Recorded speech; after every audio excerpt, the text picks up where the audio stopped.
Good morning students, this is doctor Deepa Variyani. English methodology में इन दिनों हम मेथड्स कर रहे हैं और उसी में आज एक और मेथड कर रहे हैं, total physical response. TPR is a method developed by Dr. James J. Usher in 1977, a professor of psychology at St. Joe's State University of California. Usher developed TPR as a result of his experiences observing young children learning their first language. ये जो method है ये James जे अशर ने 1977 में बनाया है और ये मेथड उन्होंने छोटे बच्चों के बिहेवियर को ऑब्ज़र्व करते हुए कि कैसे वो अपनी फ़र्स्ट लैंग्वेज यानी कि जो हमारी मदर टंग होती है उसको कैसे सीखते हैं, इन सब उनके जो ऑब्जर्वेशंस हैं उनको देखते हुए उन्होंने इस मेथड को बनाया।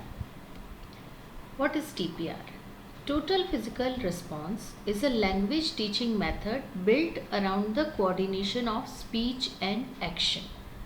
Total Physical Response, जिसको हम TPR भी बोलते हैं, ये एक ऐसा मेथड है जिसमें जो टारगेट लैंग्वेज है वो सिखाई जाती है स्पीच और एक्शन के कोऑर्डिनेशन से। यानी आप जो बोल रहे हैं और साथ में आप एक्शन भी कर रहे हैं, तो इन दोनों के एक्शन से ही जितनी भी हमारी शारीरिक प्रतिक्रिया जिसको हम कहते हैं, बॉडीली एक्शंस जिनको हम कहते हैं, उनकी सहायता से इस मेथड में पढ़ाया जाता है। It attempts to teach through physical motor activity, जितनी भी हमारी शारीरिक हरकतें हैं, शारीरिक एक्टिविटीज़ हैं जितनी, उनके माध्यम से इस मेथड में समझाया जाता है। इन TPR, instructors give commands to students in the target language and students respond with whole body actions. Target language यानी कि यहाँ हमारी टारगेट लैंग्वेज इंग्लिश है। इंग्लिश में बात करते हुए साथ में एक्शंस भी किए जाते हैं और स्टूडेंट्स भी एक्शंस करते हुए ही जवाब देते हैं ताकि वो उन शब्दों को रिलेट कर सके कि ये किस एक्शन से संबंधित है या ये क्या कहना चाहते हैं। Total physical response is often used alongside other methods and techniques. दूसरे methods के साथ भी इसको use किया जाता है। It is popular with beginners and with young learners, although it can be used with students of all levels and all age groups. ज़्यादातर ये beginners यानी कि जो शुरू कर रहे हैं अपनी जो target language है उसको सीखना शुरू कर रहे हैं उसके लिए यूज़ होता है, हालांकि ये हर level के लिए important और useful होता है।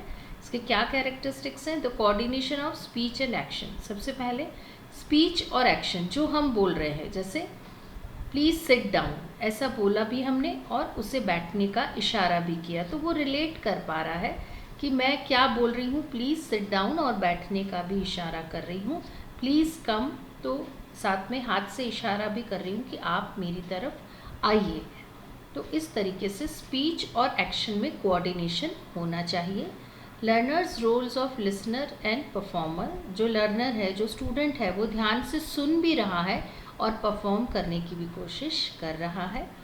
Learners monitor and evaluate their own progress, अपनी स्वयं का वो मूल्यांकन करते हैं कि क्या हम सही तरीके से एक्शन को समझ पा रहे हैं। Reading and writing is taught after grammar and vocabulary.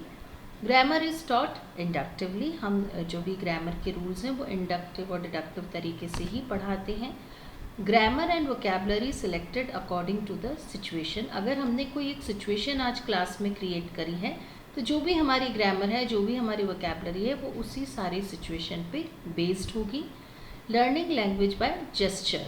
Gesture क्या है? जितने भी हमारे बॉडी मूवमेंट्स हैं, जो हमारे हाव भाव हैं, वर्बल भी हो सकते हैं, नॉन वर्बल भी हो सकते हैं, ये सभी जो हम अपनी बॉडी से एक्सप्रेस करने की कोशिश करते हैं, जो भाव हम अपने हाव भाव से समझाने की कोशिश करते हैं, उन्हें हम जेस्चर्स बोलते हैं।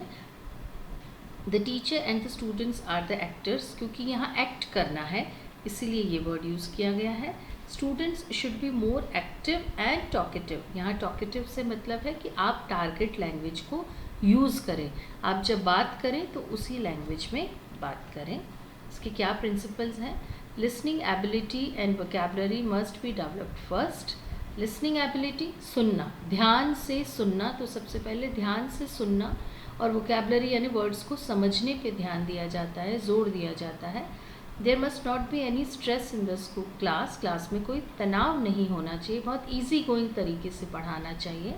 No forcing but exploit the students errors for exposing others structure bonds. डांटना नहीं है, लेकिन अगर कोई स्टूडेंट गलती कर रहा है तो आराम से उसको इस तरीके से समझाइए कि दूसरे बच्चे भी समझें उन गलतियों को और वो दोबारा उस तरह की गलतियाँ ना करें। Expose the natural use of language. Create an artificial English community in the classroom. English community को क्रिएट यानी कि क्लास में इस तरह का अरेंजमेंट रखिए कि सभी लोग इंग्लिश में बात करेंगे। जो भी छोटे मोटे फ्रेजेस, सेंटेंसेस जो भी यूज़ होंगे क्लास में, वो सब इंग्लिश में ही बोलने का प्रयास करेंगे। The more often we trace memory and the more intensively we repeat. जितना हम याद करने की कोशिश करेंगे, जो भी हम एक्शंस कर रहे हैं, जितना हम उन्हें याद करेंगे, जितना हम इन्हें दोहराएंगे, वो हमें और अच्छे तरीके से याद हो जाएगी। इसीलिए the more intensively we repeat the stronger the memory associations are and the more likely it will be record. तो जब भी हम ऐसी परिस्थिति में क्लास के बाहर भी होंगे तब भी हमें वो एक्शंस, वो वर्ड्स याद रहेंगे। रेगुलर रिपीटेशन, हमें रिपीटेशन करते रहना चाहिए। जितना हम रिपीट करेंगे उतना हमारे लर्निंग ज़्यादा होगी। Action verbs are the core of TPR। Action verbs, क्योंकि ये पूरा एक्शन बेस्ड है, इसलिए एक्शन वर्ब्स यहाँ बहुत इंपॉर्टेंट है। TPR is also technique of teaching vocabulary. अब इसके एडवांटेजेस क्या क्या हैं? It is fun, easy and memorable. क्योंकि आप खुद एक्शन करके सारा समझ रहे हैं तो थोड़ा फन हो जाता है क्लास में और याद भी हो जाता है। It is a good tool for building vocabulary. It can facilitate students with the meaning in real context. Real context में क्योंकि हम एक सिचुएशन बनाकर उस पर अपना काम कर रहे हैं तो बच्चे उस रियल सिचुएशन से उसे कनेक्ट कर सकेंगे। It does not require a great deal of preparation. Help the students immediately understand the target language. वहीं जो हम एक्शन कर रहे हैं उनसे रिलेट कर रहे हैं तो बच्चे इजीली टारगेट लैंग्वेज को समझ पाते हैं। TPR is inclusive and works well a class with mixed ability levels. जो एवरेज जो एक क्लास होती है उसमें ये TPR जो है वो यूज़फुल रहता है। Helps learners achieve fluency faster in learning language. It benefits the struggling students. जो अभी इस भाषा को समझने की कोशिश कर रहे हैं उनके लिए ये बहुत अच्छी है। And it creates positive thinking. इसके कुछ कमियां भी हैं। Students are not generally given the opportunity to express their own thoughts in a creative way. Students को बहुत ज़्यादा कुछ एक्सप्रेस करने का मौका नहीं मिलता है। It can be a challenge for shy students. जो बच्चे इंट्रोवर्ट हैं, जो कम बोलते हैं, जो हेजिटेट करते हैं, उनके लिए मुश्किल हो सकता है। It is not a very creative method. बहुत ज़्यादा क्रिएटिविटी करने को नहीं है। जो हमने एक सिचुएशन बनाई है उसी पे बेस्ड हमारा काम रहता है। Over using TPR causes someone easily board.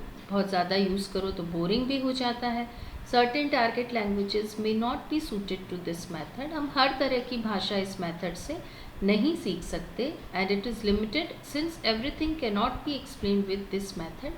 कुछ हद तक ही हम इस मेथड को यूज़ करते हैं, हम सारी चीज़ें इसके माध्यम से नहीं समझ सकते। तो कंक्लूजन क्या है? That TPR is one of the teaching methods that emphasize active learning through actions. Actions से करना सिखाती है। It means that learners speaking skill through listening to their teacher and before requiring them to speak and asking them to practice using verbal communication accompany by physical actions. जितना भी है बोले बगैर उनके एक्शंस को समझना, जानना और फिर उनको रिपीट करना। 3 basic steps that used in this method are. जो 3 बेसिक स्टेप्स हैं वो हैं to listen, watch and imitate repeatedly. ध्यान से सुनना, देखना और फिर उनको इमिटेट करके यानी कि उनको दोबारा दोहरा के देखना। तो आई जस्ट होप कि ये मेथड आप सबको समझ में आ गया होगा। Thank you so much.